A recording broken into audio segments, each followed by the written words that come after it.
শবে বরাত নিসফে শাবান নিয়ে তর্কে জড়াবো না। সবাইকে বলবো যদি হাদিসে থাকে করো, যদি হাদিসে না থাকে করিও না। বাস একটুকুই বলে দেবো, তুমি কি কি করো এগুলো হাদিসে নাই, আমার ঠেকা পড়ে নেই।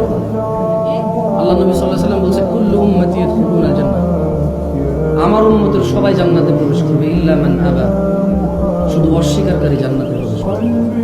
কিলা ওয়া মান ইয়াবা ইয়া রাসূলুল্লাহ, সকল সাহাবারা বলল হে আল্লাহর রাসূল সাল্লাল্লাহু আলাইহি ওয়াসাল্লাম, কে যে আবা, কে সে যে অস্বীকারী?